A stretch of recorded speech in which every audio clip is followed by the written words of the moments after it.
Welcome to Happy Healthy Living with Yvonne Douglas. Today we're going to make Swedish meatballs and some yummy mashed potatoes. And this is a dish I love making in the fall. However, it can be made throughout the year. And so I decided to make it this summer because I am preparing for the fall. I am so excited for the fall. And so that's what I usually do during the summer is I plan for the next season. So this is to help us get us in the mood, and I hope you enjoy this recipe. Stay tuned.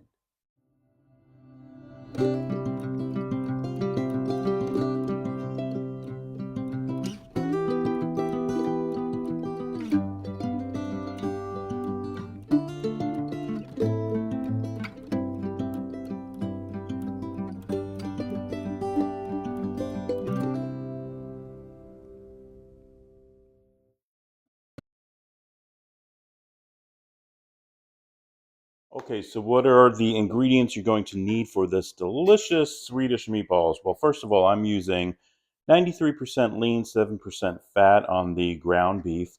This is a 1 pound container, but we are going to use half of it. So half a pound of ground beef. You're going to need half a pound of ground pork. So I got some ground pork here. So those are the two meats. Then what else do we need? Well, we're going to need for the meatballs 2 teaspoons of minced garlic. We're going to need 1 egg. I'm using a cup of finely diced onions, yellow onions. I'm using half a cup of panko breadcrumbs. I love using panko because they're a little bit thicker and you really get that bite of the breadcrumb. We're using a fourth of a teaspoon of ground nutmeg, half a teaspoon of oregano, dried oregano. We're using a fourth of a teaspoon of ground allspice, 1 teaspoon of salt, and approximately a fourth teaspoon of pepper. I'm a pepper person, so sometimes I add a little bit extra, but that's up to you. That's to taste. We are going to use 1 chicken bouillon cube. I'm using the Knorr brand. So they come in these little cubes, and all you have to do is put it in a little bowl or a little cup and add some boiling hot water to it. And so I have mine right here that I already added, and you just want to make sure that that bouillon granules are all broken down, and that's why you're adding that hot boiling water to it. So that's done there. We are going to use 2 cups of beef broth. And I have approximately a cup of Parmigiano Reggiano cheese, but you can use regular Parmesan cheese if you'd like. But that Parmigiano Reggiano cheese is so good. It's nutty, salty, and sweet all at the same time. It's so good. And then we're going to be using, let's see, we're going to be using, this is a fourth cup of heavy whipping cream, a third cup of milk, and we're also going to use about a half a cup of from that 2 cups of the beef broth to add to our pan here because we're going to be putting our meatballs in the oven at 425 degrees for around 20-25 minutes or so, depending on your oven. But as you can see, I sprayed my baking pan right here. But we are going to add that beef broth, half a cup, to that baking dish once we make our meatballs. We are going to do a yummy sauce with this, which I'm going to show you in just a bit. But first, let's make our meatballs. Okay, so the very first thing we're going to do is heat up a small little skillet. This is going to be for our onions. We're going to cook up our onions and garlic first. So I'm adding approximately 2 tablespoons or so to that pan here. We're going to heat up our oil first, then we're going to add our half cup of diced yellow onion that's diced fine, and then also 2 teaspoons of garlic. So we're going to start out doing that first. Okay, so let me add my onions.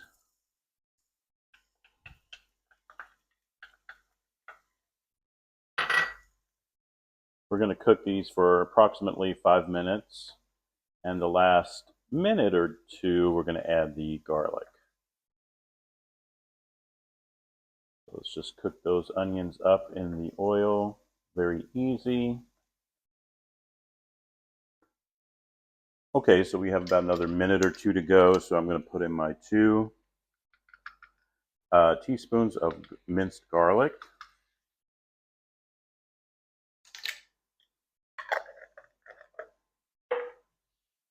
And we're going to cook that with the onions for another minute or two.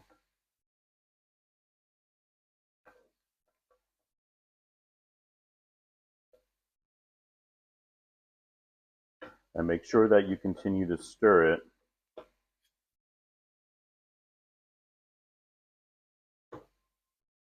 Smells so good. I say it all the time, but I love garlic and onions together. Smells so good. Okay, so one thing that's super important is you make sure that your onions and your garlic cool down before you add it to the mixture. All right, so we're going to begin. So I'm going to start with my my ground beef. I'm getting half of this, placing it in my large bowl here. And then I'm going to add my pork. I'm using half of that.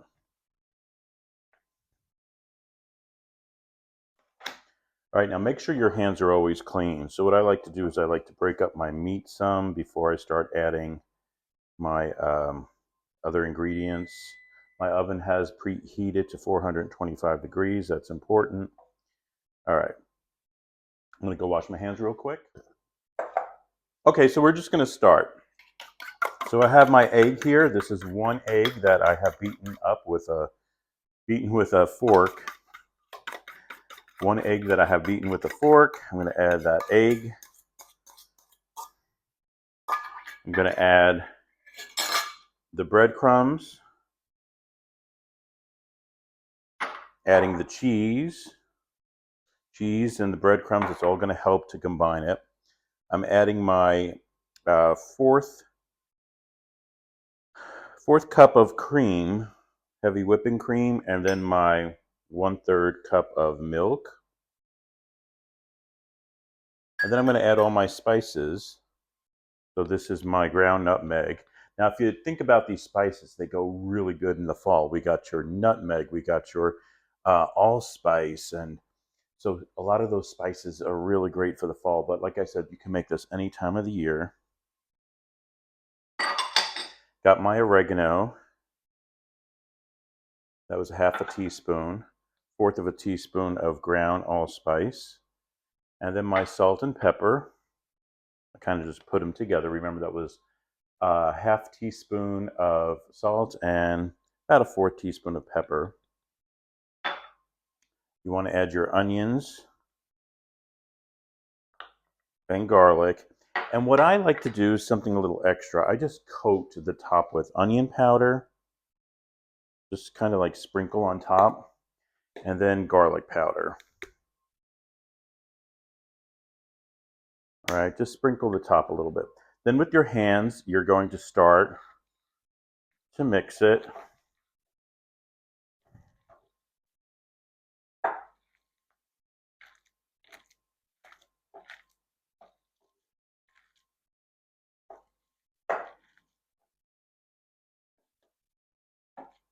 Now, what's important is that you mix this really, really well. Okay, you don't want to just do it just a little bit and not really mix it well. It's so important to mix it well. So when you mix it, you really can feel the consistency, and you're going to know that, like, I can tell this is going to be a really good moist meatball. It has to have form. You know, you don't want to make it too moist. So this is really the perfect amount of all the different ingredients. That's just going to taste so good. I just cannot wait. Okay, so make sure it's mixed really well. I think this is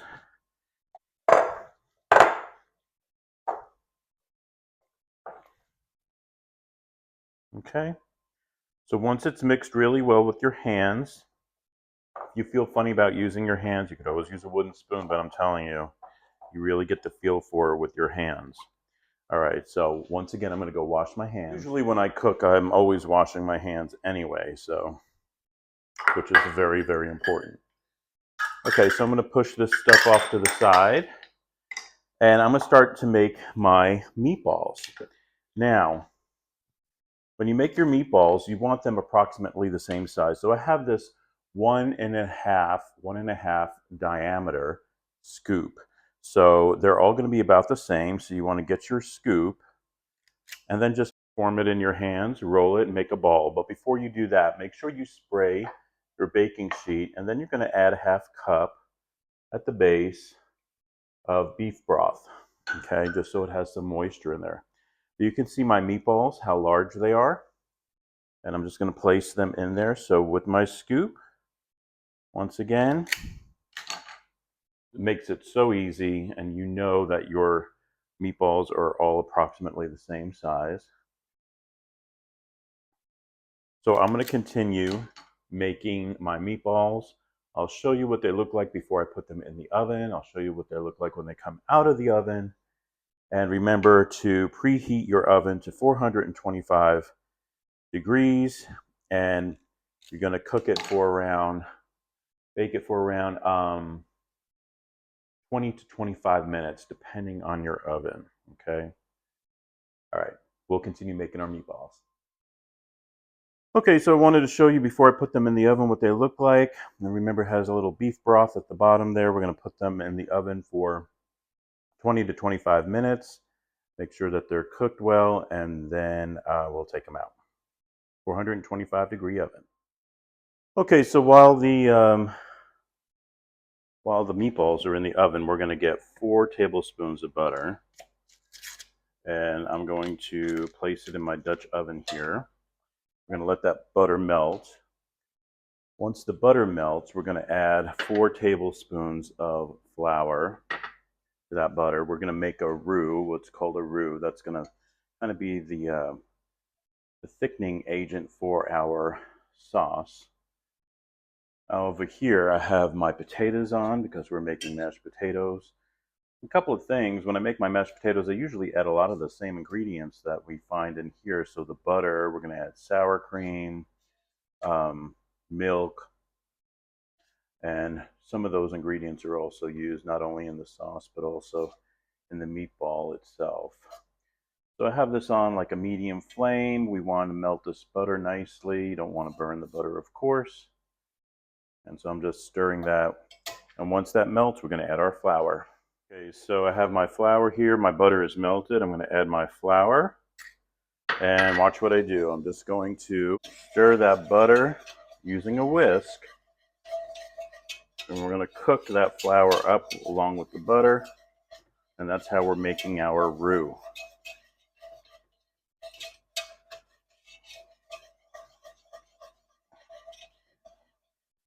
Once again, we have this on a medium heat, low to medium, but more towards medium. You don't want to burn it. Just want to make sure that's cooked up. When it starts to bubble like that, you can see it's starting to bubble. That's how we know it's pretty much done. And once that is done, what are we going to add to it? We're going to add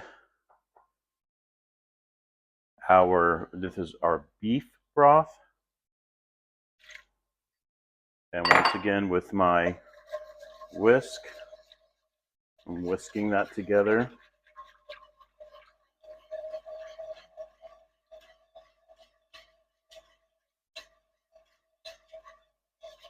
That's looking good.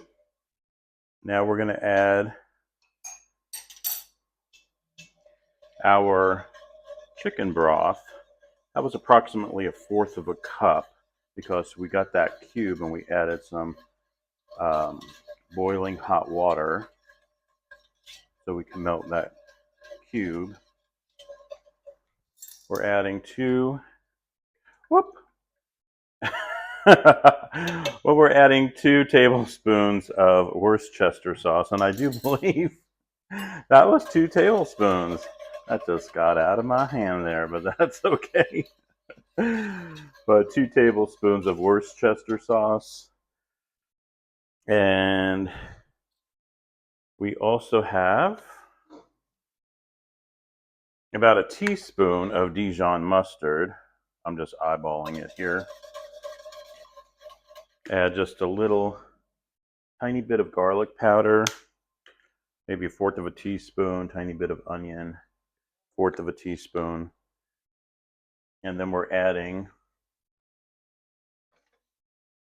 our sour cream.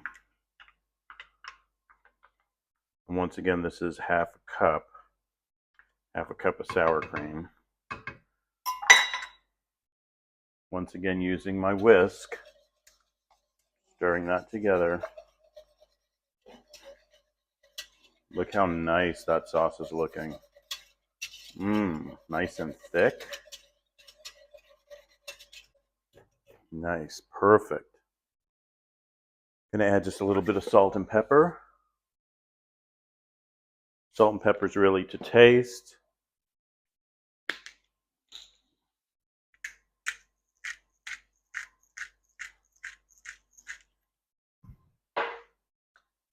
Adding about a teaspoon of parsley flakes, chopped up. There you go. Look at that sauce.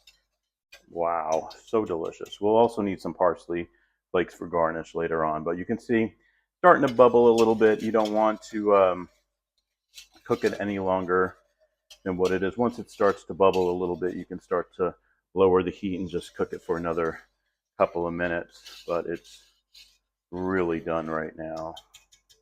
So I have it on a very low flame, so about 1 or 2 more minutes. Okay, so it's been 25 minutes and I just took them out of the oven, and this is what they look like. They look like a great color. If you wanted to brown them before you put them in the oven and maybe bake them just a little bit less, you could do that too, but I just put it in there for 25 minutes and they look and smell so good.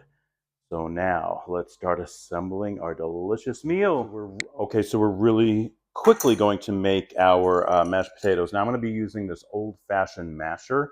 If you wanted to use a handheld mixer, you could. That would probably make it more whipped potatoes, which I personally love. But we're going to mash it today with this old-fashioned masher. So I put 4 tablespoons of butter in my bowl with the potatoes. And you just want to start mashing that butter into the potatoes. I'm using 2 large russet. This amount of potatoes is probably, and meatballs, probably good for around 2 people or so. Maybe 3. Maybe 2 really hungry eaters. And maybe 4 less hungry, I guess. So I have my butter here. I'm going to add 2 large scoops of sour cream. I'm just using this large tablespoon here. I'm putting 2 large scoops of sour cream. I dampened towel, so it helps that the bowl doesn't go all over the place when I mix. All right, we're going to add just a little bit of garlic powder to it. So maybe a fourth of a teaspoon or so. You could put in as much as you like. I just want that slight hint of garlic. And then salt and pepper, probably about a teaspoon of salt. And I like a lot of pepper, so it's probably going to be about a teaspoon of pepper. Freshly cracked black pepper. And you always want to taste it. I'm just going to add just a little bit of milk. How much milk is really up to you. You don't want to make it too liquidy, of course, but probably about a tablespoon. We'll start out with that. And like I always say with cooking, you want to taste as you go. So if you see it needs more salt,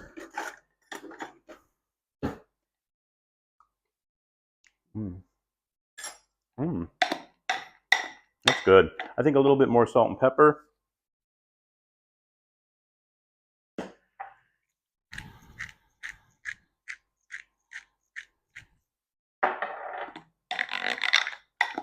And I think we're ready to plate it. You ready? All right, so we're gonna start. I'm gonna show you how to assemble this delicious dish.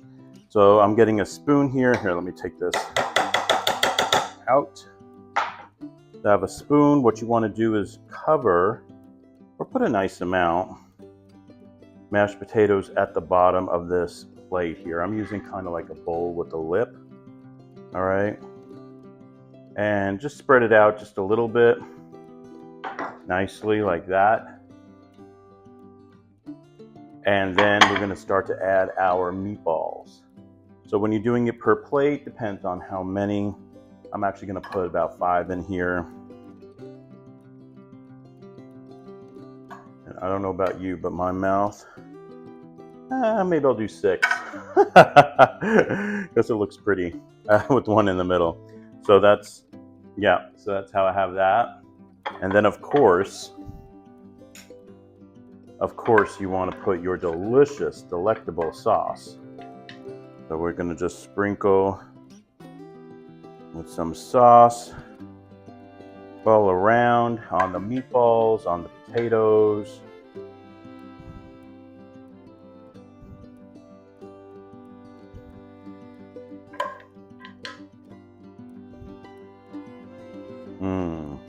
You want some potatoes showing, you want some meatballs showing just like that. And then just top it with some parsley, make it look pretty. And what a delicious dish this is. Now, I am so excited about this dish because this dish to me just says fall is around the corner. And even that it's summer, I'm still thinking about fall, and I'm thinking about after Independence Day, we are going to start our, and I'm so excited, our fall and Halloween decor hunting. We're going to start with that, go to different stores, check out different stores for some decor. I'm going to show you some pieces that I have. We're going to do some crafts, some Halloween crafts and fall crafts. And we're also, of course, going to decorate and yummy recipes. So I wanted to start out this, even that it's summertime, but this is just telling me fall is right there. And I hope you stay with me to do all these videos over Halloween and fall. Last year I didn't get a chance to do it because I started my Christmas in July. And the reason why is because I came out with a cookbook. And this is the cookbook. It's called A German-American Christmas Cookbook and More, My Family Traditions. You can purchase this actually on Amazon. And it's filled with recipes and decorating tips, and has desserts, appetizers, entrees, drinks even, and lots of delicious, yummy stuff and some beautiful photographs over Christmas and how to celebrate it German style. So I was super busy with this last year, and it was released in November. So that's why I had to get the house ready, everything for Christmas during the summertime because of photographs and all that other stuff. But this year I'm so excited because we're back to Halloween, one of my favorite holidays. And of course, I just love the fall season. So this dish just says fall is around the corner. I hope you make it. I hope you tell me if you made it and tell me if it worked out for you and if you enjoyed it. And like I always say, until next time, my friends, and if you want that homey vibe, you need to subscribe.